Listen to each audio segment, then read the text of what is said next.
Olá, seja muito bem-vinda a mais uma aula da nossa comunidade PAIF. Essa é a nossa aula 20. Todas as sextas-feiras falamos de didática e hoje o assunto da aula é Paulo Freire, né? O famoso Paulo Freire, nosso querido, né, patrono da educação aqui na cidade de São Paulo. Então, pessoal, falando sobre a comunidade PAIF rapidamente, antes de iniciarmos o vídeo, nós somos uma comunidade de professores que se ajudam para poder passar no concurso público de PAIF da cidade de São Paulo. O conteúdo dessas aulas caem também em outros concursos, né? A não ser nas aulas de quinta-feira, que eu libero aqui no canal, que são especificamente de currículo da cidade de São Paulo, ok?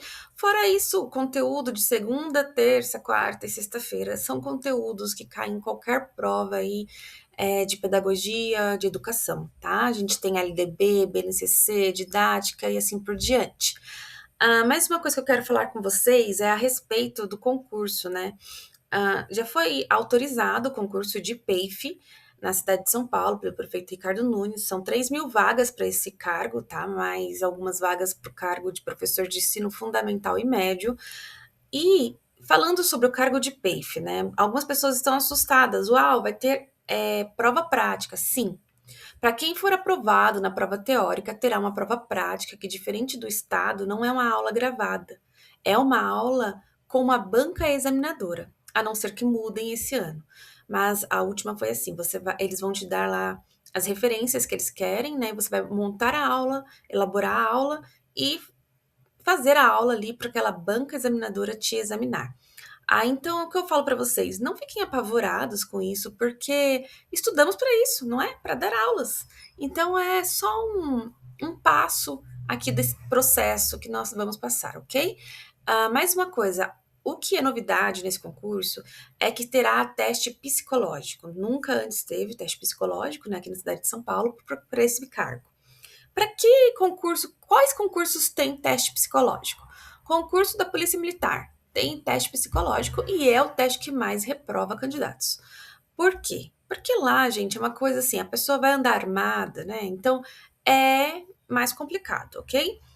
Do professor, não sabemos ainda como vai ser, mas certo é que é uma coisa necessária, né?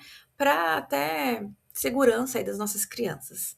Então, voltando para a comunidade PAIF, para quem faz parte da comunidade, está no grupo de WhatsApp, tem esse conteúdo das aulas em PDF, tá?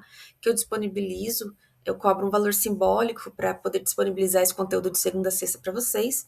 São aulas curtas aqui no YouTube, aulas de 15, 20, 30 minutos no máximo, porque a intenção é que essas aulas sejam rápidas para não cansar, para que você consiga estudar de repente no seu horário de almoço, se você é um professor da rede conveniada, para que você não deixe de estudar, tá bom? O importante é que tenha constância. E aí assim a gente vai conseguir a aprovação nesse concurso. Dito isso, vamos iniciar nossa aula, né? Hoje é didática e Paulo Freire, educação dialógica, autonomia e prática pedagógica, né? Então, os objetivos da aula de hoje é compreender os principais conceitos de Paulo Freire, diferenciar educação bancária e educação dialógica, entender o papel do professor e do estudante na perspectiva freiriana, relacionar as ideias de Paulo Freire ao currículo da cidade, analisar questões reais da FGV, né, de PAIF 2022, que foi o último concurso. Resolver 10 questões de fixações. Todas as aulas eu deixo algumas questões de fixações para fáceis, tá? Que é para fixação mesmo, não é para ficar. É para só que você consiga lembrar do conteúdo no dia seguinte. Essa é a intenção, que a gente não esqueça o que está estudando aqui. Então vamos lá. Introdução.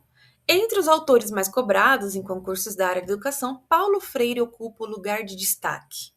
A FGV costuma cobrar diálogo, escuta e participação, autonomia e reflexão crítica, protagonismo do estudante e educação democrática. É importante, né? Atenção aqui. A banca raramente pergunta o que Paulo Freire escreveu no livro X. Não. Ela prefere apresentar situações concretas do cotidiano escolar. E aí sim te dar uma situação problema e na visão de Paulo Freire você vai resolver, tá? Então pense nisso, não é uma coisa muito difícil, você entendendo ali as ideias de Paulo Freire, você vai conseguir ir bem nessa aula. Tópico 1. Quem foi Paulo Freire? Paulo Freire foi um educador brasileiro reconhecido internacionalmente.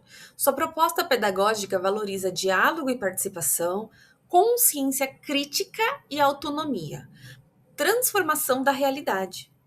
Ideia central de Paulo Freire é que o estudante não é alguém que apenas recebe informações, mas o estudante participa ativamente da construção do conhecimento. Uma pegadinha que pode cair na prova é que o aluno é passivo. Não, o aluno é participante da sua aprendizagem, tá bom? O aluno é protagonista. Tópico 2, educação bancária. O que é isso, né, gente? Um dos conceitos mais conhecidos de Paulo Freire. O professor deposita conteúdos e o aluno apenas recebe. Exatamente como se fosse uma conta bancária. Características de memorização e repetição, transmissão unilateral e pouca participação. Um exemplo, o professor fala a aula inteira, os alunos apenas copiam, não há discussão nem problematização. Tá? Então, isso é a educação bancária que Paulo Freire fala. Uma pegadinha que pode cair na prova: a educação bancária é criticada por Paulo Freire, ela não representa sua proposta pedagógica.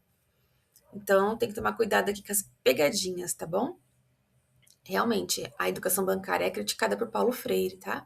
Então, tomar cuidado se falar o contrário disso, para poder não cair na pegadinha, gente. Seguindo aqui para o tópico 3, né? Educação dialógica é a principal alternativa proposta por Paulo Freire. As características dela é o diálogo, a escuta, a participação, a construção coletiva e a reflexão crítica, tá? Um exemplo, professor e estudante discutem um problema do cotidiano. A turma investiga, reflete, argumenta e constrói o conhecimento, né? Quantas vezes você parar para pensar, você mesmo, conversando com outras pessoas, dialogando, refletindo sobre um assunto, pode entender melhor, né? Ter uma melhor visão, uma visão ampliada daquele assunto. Então, é isso que Paulo Freire, ele defende, ok? O que mais cai? As palavras diálogo, escuta e reflexão são frequentemente associadas a Paulo Freire nas provas da FGV, tá? Aqui vamos para o tópico 4, autonomia. Freire defendia que o objetivo da educação não é criar dependência, mas sim formar sujeitos autônomos. Autonomia significa pensar criticamente, tomar decisões, participar e compreender a realidade, tá bom? Autonomia não significa ausência de orientação. Autonomia significa participação com responsabilidade, tá? Tópico 5, professor e estudante. Na perspectiva freiriana, o professor ensina, aprende, escuta, problematiza e media.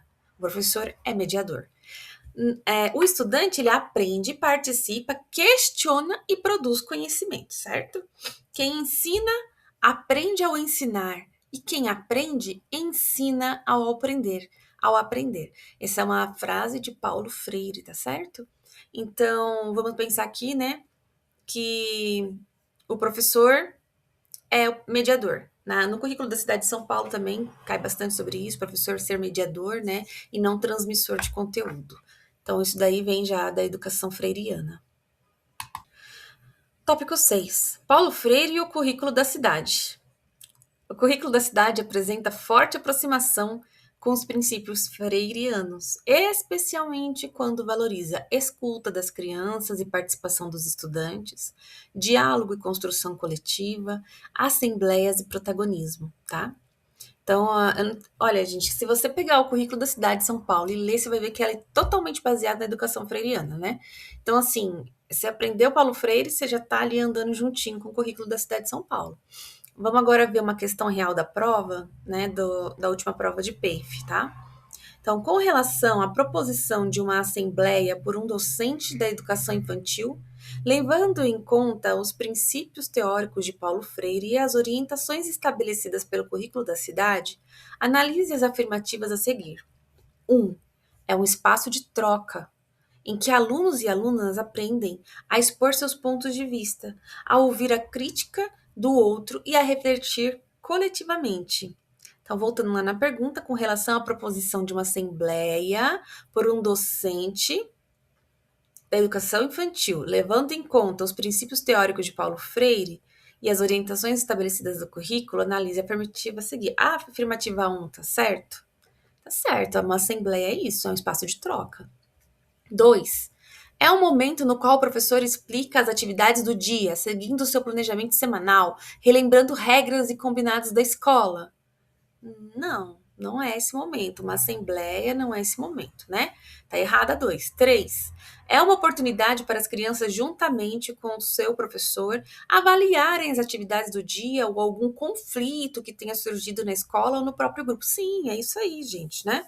Paulo Freire fala exatamente disso aí, de participação, né? Então, aqui a 1 e a 3 está certa, logo, né? A questão correta é a questão letra D, né? 1 e 3 apenas estão corretos. Como a FGV cobrou aqui, ó, então observe que a banca não perguntou teoremas diretos como o que é educação dialógica, né? Ou o que é autonomia, não. Ela cobrou assim: assembleia, escuta, participação, reflexão coletiva e diálogo. Ou seja, a FGV transformou a teoria de Paulo Freire em uma situação prática da escola. É o que eu falei para vocês, né? A situação problema para você resolver, certo? E aqui uma colherinha de chá. O que a FGV tem mais chance de cobrar? Quando aparecem os termos assembleias, protagonismo estudantil, diálogo, escuta, participação, resolução coletiva de conflitos, construção coletiva. Pense imediatamente em Paulo Freire, tá certo? E aí eu vou deixar para vocês as questões de fixação. Você pode agora pausar o seu vídeo, ler com atenção e tentar responder, tá? Aqui as questões de 5 até a 9, né, para vocês responderem, para fixação mesmo. Tenho a questão 10 e vai ter o gabarito comentado aí para vocês, tá? Gente, o slide do gabarito comentado falhou, então eu vou colocar o gabarito comentado na descrição do vídeo, tá bom? É até melhor, né? Que aí vocês respondem e depois vai lá conferir a resposta, ok? Aqui vai ter um resumo geral, né? Educação bancária, que é um depósito de conteúdo, passividade, memorização, que é o que Paulo Freire critica. Educação dialógica, que é o diálogo, escuta, participação, reflexão crítica, construção coletiva e autonomia que ele defende, tá? Que é pensar criticamente, participar, refletir, agir com responsabilidade. Então, a FGV, como né, cobra, ela costuma cobrar Paulo Freire por meio de assembleia, participação, escuta, protagonismo, diálogo, reflexão coletiva. Tenta lembrar disso, anota aí no teu caderno, tá? Eu vou deixar para vocês aqui as referências desse conteúdo para que você, se tiver tempo, né, leia, né, estude mais a fundo, tá? Se ficou alguma dúvida, volta o vídeo, escuta novamente. Se quiser deixar alguma sugestão, deixa aqui nos comentários, vai ser muito bem-vinda, tá bom? E a frase de ouro da aula: Paulo Freire, para Paulo Freire, ensinar não é transferir conhecimento, é criar possibilidades para a sua construção por meio do diálogo, da reflexão e da participação. E eu vou ficando por aqui, até a próxima aula.